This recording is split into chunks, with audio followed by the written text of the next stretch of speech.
jëf seen ànd ak télévision Futurs Médias ñu am mbégte teewaat fii soir d'info di dalal Abou Thiam bokk secrétariat national bu parti démocratique sénégalais PDS ñu ngi lay nuyu. maa ngi lay nuyu Ablaye di la sant di la remercier ci invitation. nga bokk ci directoire de campagne aussi. bu PDS. bu PDS. alors jamono ji investiture yi ñoo lëmbee réew mi coow laa ngi ne kur yéen PDS gis nañ ngeen lëkkaloo coalition ak Yewwi loolu naka ngeen ko mën a expliquer. waaw duñ ko mën a expliquer mooy dama la sant ci invitation bi. di wax ne man boo gisee ñun fa depuis 2 semaines. ñu ngi ci doon wax man def naa ci ay sorties au niveau de la télé. def naa ci dans les journaux.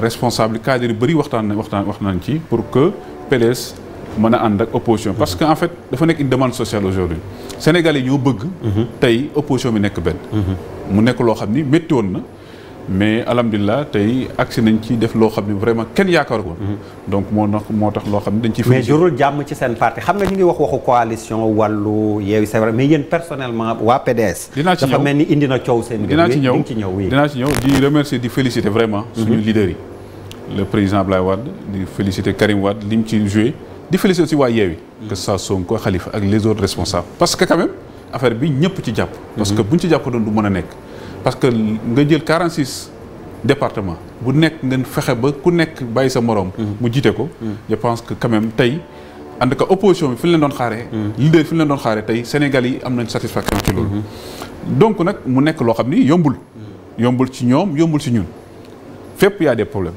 mais je pense que li may wax rek ñun li ñu bëggoon mooy ñu fexe ànd pour gagner en tout cas élection législative parce que suñu objectif mooy vraiment mettre la cohabitation. mais indi na ay frustration gis nañu mel ni moo yoro nga xam ni ràññee woon nañu. effectivement parti bi am na indi ay frustration Bara Dolly Cheikh Bara Dolly sëñ Bara Dolly effectivement ñoom ñëpp je pense que moom li ma la wax rek élection moo métti bu doon sa sago Mayoro man xam naa ko. mais les mots sont forts hein il parle de trahison. waaw donc Mayoro il a fait un excellent travail dans la communication. ñun liggéey nañ moom. mu vraiment koo xam ne liggéey nañ ci liggéey bu rafet boo xam ne ñëpp rafetlu nañ ko. waaye nag élection moo demee noonu. tey moom mérité woon na bokk ci 10 premiers yi. waaye ñi fa nekk aussi tamit 10 ñi fa nekk boo leen xoolee mérité nañ nekk fa. kan moo nekk ci 10 premiers yi Ablaye Wade moo fa nekk moom Lamine Thiam Tekki Ablaye Diop. ak jigéen ñi Woré Sarr. Ablaye Diop de Pikine. ok de Pikine ñoo xam ni ils ont gagné leur mairie. Ils ont fait un excellent travail dans leur base en termes de voix, en termes de représentativité, mais aussi en termes de fidélité au niveau du parti. Donc ñoom ñëpp je pense que Mayoro mérité woon na bokk ci 10 premiers mais ñi fa nekk aussi je pense que mérité nañu bokk ci 10 premiers. même ñun ñëpp tey ay Tafsir Thioye nga jël Cheikh Seck man mii.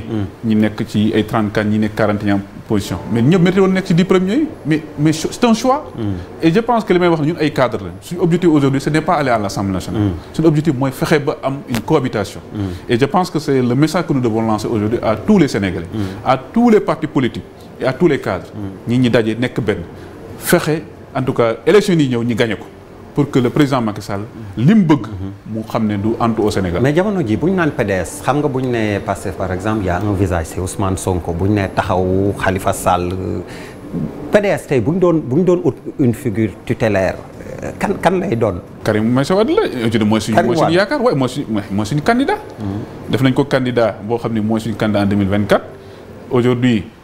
Karim a été impliqué dans les choix yi def ni indi coow. en tout cas mais xam nga ne aujourd'hui Karim mënul bokk yore loo xam ne mooy stratégie parti bi. te bu ñuy wax ay alliance du ci waxtaan. donc je pense que am na ci lu mu ci joué. ba gis ngeen ne sax am na journaux yu bëri bind nañ ne vraiment fexe na ba ànd bi mën a nekk. donc loolu je pense que lu am solo la.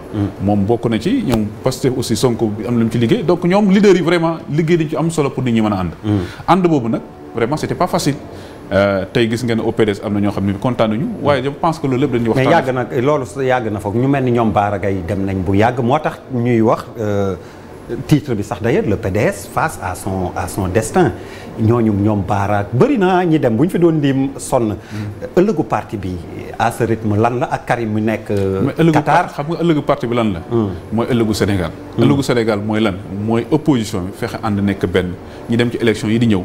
ñun ñëpp ñu mooy la ma ñu gagner élection yi amoon une cohabitation régler problème politique yi am Sénégal parce que Sénégal problème yi nekk dafa bëri te président Macky Sall mi ñuy dégg muy wax buñ ko arrêté wul ñëpp xam na fu mu jëm. mais ni ma la wax est-ce que c'est pas compliqué ni ma lay wax bu ñu nee Pastef dañ naan Ousmane Sonko on le voit bu ñu nee pour taxaw même si Khalifa n'est pas sur les listes bu ñu nee Khalifa ak mu taxaw seen leader Karim Wade on ne peut pas le voir.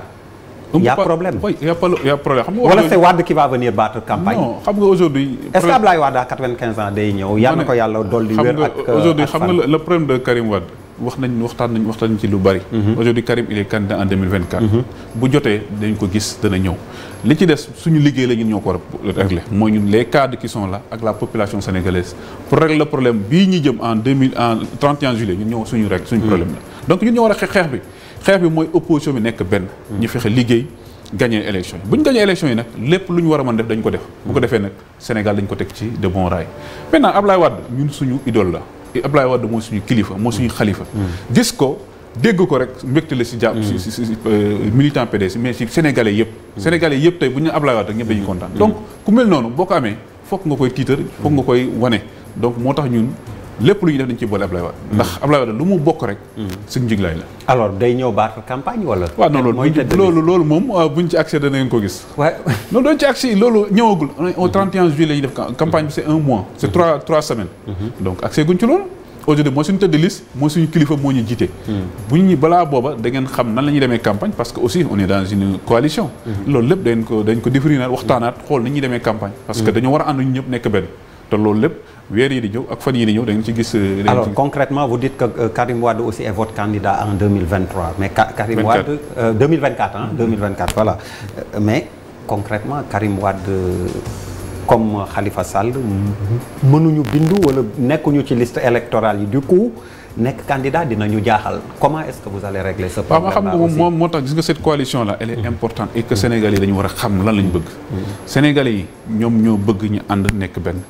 parce que lépp loo gis problème yi amoon ci Karim Wade di am ko ci Khalifa Sall moom lañ bëgg teg Sonko lépp président Macky Sall la bëggul am adversaire donc aujourd'hui ñun ñi ñëpp yeewu nañ tey xam nañ tey fu ñu jëm xam na li ñu bëgg mooy nekk benn ànd lépp lu président Macky Sall defoon muy njumte dañ koy génne dindi ko bu mu sebet bu ko defee Khalifa Sall day mën a bokk Karim Wade day mën a mais loolu pour mu am il faut ñu gagner élection yi nekk majorité à l'Assemblée nationale donc ñun ci loolu théorie boobu la ñu dugg ñun ñëpp ñoo bokk li ñu bëgg parce que li daal Khalifa moo daal Karim Wade te loolu moo bëgg daal Sonko te loolu lépp kenn du ko nangu li ñu nangu mooy Sénégalais yi ñooy tànn seen président de la République cette manière de fermer le jeu là dañ koy arrêter au Sénégal et le président Macky Sall c'est quelqu'un boo xam ni moom lu mu bëgg rek mooy jeu bi mu fermé ko te ñun loolu d'accord nañ ci. yaa ngi wax ni bon ñi nekk ci kanamu liste bi ñi ñu jiital mooy ñi gagné dans leur kii mais tamit.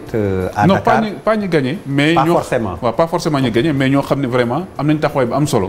te liste nationale aussi damay jàpp ne cër Ablaye Wade ci am cër. donc am na ñoo xam ne liggéey nañ waaye aussi cër Ablaye Wade am na ci solo. donc loolu aussi dañ ciy bàyyi xel. alors Djibril Wade mi nga xam ni tamit Biscuiterie ñëpp xam nañ taxawaayam ci dispositif PDS à Dakar le fait que mu bàyyeekoo ci PDS loolu tamit en direction de ces législatives là est-ce que du lu leen di wàññi yéen waa PDS. en fait boo xoolee du Djibril Wade rek je pense que président Macky Sall depuis fan yëpp gis ngeen ko. am na député yu bëri am na maire yu bëri dafa leen débauché. maire yoo xam ne wàllu lañ nekkoon am na maire yoo xam ne Yewwi Askan Wi lañ nekkoon. mu débauché leen mais damay wax rek. président Macky Sall mën a débaucher ay nit mën a débaucher ay maires mais mën a débaucher le cœur des Sénégalais xolu Sénégalais yi ci opposition bi lañ nekk xolu Sénégalais yi mooy dañoo bëgg cohabitation te loolu président Macky Sall mënu ci dara donc ñun fi ñu taxaw xam nañ ko li ñu bëgg xam nañ ko ñoo ngi liggéey ci loolu pour vraiment jëm ci 31 juillet pour aller ci balaa ñuy dem peut-être ci Macky Sall ni ngay wax pour jamono ji politique tolluwaayu réew mi yow personnellement Linguère ngay militer lan mooy configuration bi foofu en direction des législatives Linguère ñun aux élections locales yi passées y avait les Yewwi Askan Wi y avait la coalition Wallu y avait le Benno Bokk Yaakaar Yewwi Askan Wi avait 15 000 voix Wallu avait 10 000 voix donc aujourd'hui bu ñu àndee am 25 000 voix Benno Bokk Yaakaar avait autour de 35 000 voix donc aujourd'hui l'objectif c'est vraiment renverser la vapeur et je pense que li ñuy gis dal na suñu xel parce que bu ñu àndee ñun ñëpp nekk benn je pense que élection yi di ñëw dañ wan ne waa Jolof kon que le régime de président Macky Sall defu fa dara donc c'est le moment maintenant de tourner le dos à ce régime nga ni régime Macky Sall bi mu lay dégg ba sànq yéen daal da ngeen jàpp ni Macky Sall y a rien de positif. non au niveau de Jolof man dama ne au niveau de Jolof. même avant un peu de manière globale. ni nga doon waxee moo tax man laa en attendant. ñu yegg ci tolluwaay xam nga échec. président Macky Sall dafa am lu muy jaayoon. xam nga nit dafa am lu muy jaayoon mooy espoir yaakaar. mais yaakaar bu amatul Sénégal yi léegi. kenn amatul yaakaar ci président Macky Sall. ci du lenn li mu waxoon yëpp bàyyi na ko. li mu waxoon danaa ko def bàyyi na dina ko def. li mu waxoon dinaa ko def lépp dindi na ko. li mu waxoon lépp dindi na ko donc loolu lépp moo tax aujourd'hui ñun nit ñi amatuñu yaakaar ci moom donc yaakaar la ñu doon jaay kon échec na yaakaar amatul ci Sénégalais yi léegi donc aujourd'hui au niveau du Jolof le régime du président Macky Sall dafa deful dara amul benn loo xam ne réalisation réelle bu mu fa def damay wax ne le président Ablaye Wade au niveau du Jolof def na fay hôpitaux l'hôpital Magatte Lô de Linguère moo ko def le lycée de Daara tous les CEM yi nekk ci communes yi yëpp Ablaye Wade moo ko def la route Linguère Matam Ablaye Wade moo ko def Abdoulaye a fait des pistes, a fait énormément de choses dans le Jolof. Mais aujourd'hui, le président Macky Sall, ñun gisaguñu réalisation. Au niveau du Jolof. Sous le magistère de Aly Ngouille Ndiaye foofu il y a pas eu de réalisation. Man de la seule route bu mu fa gis ñi réparé ko mais la réfection de la route Touba Daara Linguère. Cette route là réparé nañ ko pare les 5 kilomètres de route yu waroon defar Daara ba léegi defaruñ ko biir Daara. Linguère lañ def ay 4 kilomètres de route mais biir Linguère waa Daara ba léegi ñi ngi xaar. Donc ñun aussi ñi ngi xaar te tali boobu aussi je le dis ci télé laay wax. 2018 lañ ko inauguré. Décembre 2018. Mais aujourd'hui tali boobu ñu commencé yàqu. Donc je lance un appel à l'AGETIP en tout cas nous lançons un appel à l'AGETIP pour ñu wax ñu nan lañ defaree tali boobu. Tali boo xam ne 2018 décembre 2018 lañ ko defar ñu ngi koy commencé taf au niveau de la route Touba Daara Linguère. En tout cas entre Daara et Linguère entre Daara et Touba tali bi am na problème. Je pense que loolu aussi c'est un problème Ablaye. alors xam naa kon waa Linguère yi comme ñu ngi lay dégg waa boor bee. dinañ fi jaar sa ginnaaw ñoom it comme un bilan en noir nga leen defaral ils ont le droit de venir def seen bilan tamit en tout cas même une confrontation s'ils veulent amul problème donc droit de réponse pour waa Linguère alors ba léegi ñu tey gis nañ tamit président Macky Sall def transfert cash transfert pour les ménages vulnérables loolu tamit au plan social nan ngeen ko jàngee. xam nga ñun suñu problème dama am problème de vision ñun dañu am problème de vision avec le président Macky Sall. Président Macky Sall ba mu ñëwee ba léegi dafay indi ay bourses familiales commencé na ko depuis 2015 2016 2017 at mu jël mu def 10 milliards yokkaat 10 milliards ba 40 milliards ren mu jëlaat 43 milliards dugal ko ci bourse ne day aide cash transfert mais période bi mu ko defee aussi dafa am solo on est à la veille des élections te ñun li ñu remarqué bourses familiales yëpp c'est des moyens de pression pour en tout cas faire voter les bénéficiaires au parti du pouvoir et même waxuma la parrainage bu la joxee ba pare kat bu fu la neex voté de. non doo la fu la neex voté bourse bi dafa am 2015 ñeneen la déwén day amaat boo leen voté lu duñ la jox voilà le problème. Aujourd'hui mi ngi wax joxe aide yi muy joxe aide yooyu c'est la même chose. sur quelle base lañ ko def dañuy wax ay base boo xam ne nationale mais on ne peut pas aujourd'hui de manière claire et dire que affaire bi dañ ko amul politique amu ci. donc ñun man wax naa ko il faut que ñun les Sénégalais ñu taxaw. gis nga DER un pays on peut pas le développer avec de l'assistanat de l'aide. C'est pas possible le président Macky Sall fi muy jëmee baaxul yoon wi baaxul. Un pays on le développe en faisant des investissements de structure développer pays bi investir nit ñi liggéey. bi mu fi nekkee ba léegi amul. Mais aujourd'hui regarde le président Macky Sall. Il nous avait promis l'autosuffisance en 2017. Aujourd'hui on est en 2022. 5 ans après lan moo xew. Aujourd'hui on continue à importer 1 million de tonnes. Aujourd'hui prix yi ngay gis yëpp mu explosé l'huile là aujourd'hui a pris 30% d'augmentation. Le sucre a pris 20% d'augmentation. Lu ko waral mais parce qu'on importe tout. Le président Macky Sall li mu waxoon da koy def Sénégal defu ko. Aujourd'hui on est rattrapé par l'histoire. Donc loolu moo ñu rey. Donc aujourd'hui les Sénégalais dañoo jaaxle ci président Macky Sall. Parce que ba muy ñëw li mu diggoon yëpp gisuñu ci dara. Autosuffisance bi gisuñu ko. Li mu waxoon ne dafay régler le problème de l'emploi 500 000 employés mais gars yi gisuñu emploi bi gisuñu ko. Donc aujourd'hui muy def jël ay aide 80 000 francs nga jox ko benn nit mais kooku mënoo ko régler le problème am parce que 80 000 francs benn weer la koy jël mu jeex li nii Sénégal yi bëgg Ablaye. Aujourd'hui 68% des Sénégalais ont moins de 35 ans. ay jeunes lañu jeunes yi lañu bëgg. liggéey lañ bëgg. C'est pas de l'assistanat wala de l'aide bëgguñu ko. mais Abou Thiam xëy na man ak yow ñi nekk ci taax yi xam nga 80 000 bi xëy na sa costume bi wala suma yére bi moo sol sax buñ ko doon jëndee du ko yar mais seetal koo xam ni ci àll bi la nekk par exemple toog ci jamono ji ñu dimbalee ko loolu foogoo ni loolu tamit dana am lu mu def ci genre njaboot yooyu nga xam ni soxla nañ ko xëy na du yow du man ma. waaw d'accord mais de manière conjoncturelle kooku dana am lu mu ci jot mais du profiter au pays. Ça veut dire que le problème que nous avons même ces gens là nga jox 80 000 francs Ablaye li ñuy jënd diwlin la ñuy jënd ceeb la ñuy jënd li ñuy jënd gaz la ñuy jënd mais loolu la ñuy jënd yëpp dañ ko importer ça veut dire que on enrichit l'extérieur. Voilà le problème que nous avons. Donc aujourd'hui il faut ñu renverser la tendance. La tendance moo di ne président Macky Sall yoon wi mu jël wax nañ ko PRACAS bi wax nañ ko depuis longtemps que PRACAS bi baaxul. wax nañ ko sa PSE bi mënul développer le Sénégal donc li am solo mooy ñun aujourd'hui en tout cas au niveau de l'opposition il faut ñu daje nekk benn. xam ne président Macky Sall il est au bout de l'effort xamatul fu mu jëm donc xamatul fu mu jëm ne da ngay dellu fu nga jóge. ne dellu nguur gi ñi ko mën a yor ko. donc loolu aujourd'hui souvent li ngeen di critiquer tamit pouvoir bi yéen da ngeen koy def par exemple Barthélémy annoncé na 1 milliard d'appui à des ménages fii ci Dakar est-ce qu'on ne peut pas faire le parallèle li ngay reprocher Macky Sall un de vos alliés c'est ce qu'il est en train de faire. Mais c'est totalement différent la démarche est différente. man gis naa Barthélémy ni mu ko defee de manière mu bind ko ñëpp yëg ko ku nekk man de dossier vert da ngeen di xool ni muy déroulé bokkul ak loo xam ni kenn xamul lu ñu ko jëlee bokkul le président Macky Sall li mu def vraiment ñun d'accord. bon wu Auchan yeeg yooyu noonu la quoi sans publicité. waaw ah. ma ne sans publicité bon sans publicité bon wu Auchan yi ak yu demee noonu. daal projet yëpp daf ko def mu leer ñëpp jot ci ku nekk da nga dem déposer y aura des commissions mu ñu xam ne léegi lii la. mais et puis loolu c'est donc récemment les 50 milliards aussi annoncés par l'État pour contenir l'inflation pour yéen gëmu leen ko. mais État dafa wax dafay yokk 50 milliards. dafay jàppale 50 milliards. mais en même temps. Ablaye. Les budgets, les taxes de l'État ont augmenté de 119 milliards. mois bi passé. au mois de février. L'État li mu am ci taxe dafa yokk. pour yow da nga jàpp ni li ñu joxee loxo bi. la ñu dañ ko jëlee xam nga ce qui se passe aujourd'hui Sénégalais président Macky Sall day nax nit ñi. parce que taxes yi c'est des taxes yoo xam dañ koy fixer sur le prix d'achat.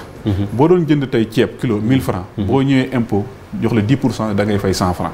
mais boo jëndee ceeb 2000 francs boo ñëwee impôt 200 francs ngay fay. donc les prix sont enrichis donc l'État du Sénégal dafay tirer taxes yu bari. loolu aujourd'hui Macky Sall bu ne damay jël 50 milliards pour dimbali ko mais da koy dimbali pour quelques produits. mais aujourd'hui en France. da ngay def on parle de 120 produits yoo xam ne dañ koy subventionner. parce que nit du ceeb ak diw rek lay lekk. ceeb ak diw ku la ko jox doo ko togg. donc il faut un panier bi ça représente plus de 120 produits yoo xam dañ ko war a subventionner. fixer les produits. président Macky Sall dafay nax nit ñi. parce que dafay jàpp ne ceeb li muy def ci 50 milliards yi. c'est insuffisant aujourd'hui par rapport aux préoccupations des Sénégalais. alors peut-être politiquement la ñuy tàmbaliwaat delluwaat ci PDS tey jii nii bu ñuy wax l'avenir du PDS. l'avenir du PDS moom laa la wax léegi c'est l'avenir de l'opposition au Sénégal. ñun ñoo bokk fu ñu jëm ñoo bokk àtte. aujourd'hui suñu avenir ñun li ñu bëgg mooy fexe ba gagner élection yi di ñëw. loolu mooy suñu avenir il faut que les oppositions bu ñu gagnewul élection yi di ñëw je pense que opposition li ñu bëgg duñ ko mën a def. et comment faire pour le retour de Karim Wade. mais bu ñu régler le problème bu ñu gagner élection yi une cohabitation tous les lois yoo xam ne yàqu na bon na ñu dindi ko fi tegaat Sénégal ci yoon bi donc je pense que loolu mooy moom du loi sax lay laaj xam nga Karim Wade man d'après li ma dégg révision procès la wax. non mais même Karim Wade donc c'est même pas une loi à l'Assemblée qui règle en tout cas moom li mu bëgg. non si Karim Wade dañu changer loi Assemblée pour tout électeur. tout Sénégalais lañ moom ñi def tout électeur sénégalais. en fait loolu bu ñu ko dindoo Sénégal rek Karim Wade mën na nekk inscrit. exactement dañ ko changer à la donc veille vous pouvez régler le problème par la loi. par le vote de benn loi. donc te li am solo sax mooy sénégalais ci boppam ñoo gisul seen bopp ci assemblée bi passé donc aujourd'hui on a voulu que ñi defaat beneen assemblée donc dañuy ñaan sénégalais yi vraiment ñun ñëpp ñu nekk benn opposition bi ànd nañu. léegi nag ñoom ñoo ci des nañ bañ ko ñu nax du ay 80 000 francs mooy tax ñoom ñi 542 000 nit nga jox leen 80 000 francs 43 milliards on pouvait faire des aménagements de 2000 3000 hectares dans la vallée du fleuve Sénégal loolu boo ko doon def chaque 3 ans mais en moins de 50 nga règle le problème ceeb bi mais aujourd'hui on prend 48 000 francs yoo xam da nga koy sànni ëllëg on aura les mêmes problèmes ñi nga dimbale 80 000 francs l'année prochaine Ablaye il faut faire une évaluation de ces gens-là bonne situation lañu nekkaat d'accord dinañ def évaluation comme ni nga àddoo nii incha allah bu ci keneen mënoo àddu nga xam ni dina indi beneen gis-gis dinañ ko dalal ci kàttanu borom bi ñu leen di gërëm di leen sant fileeg tuuti xibaaru marax yi Mamadou Mohamed Ndiaye lañ ci àndal bu noppee ñu dellu si waat yeggali soir d'info ci wàllu nasaraan lay doon bu boobaa jërë ngeen jëf. jërëjëf Abou.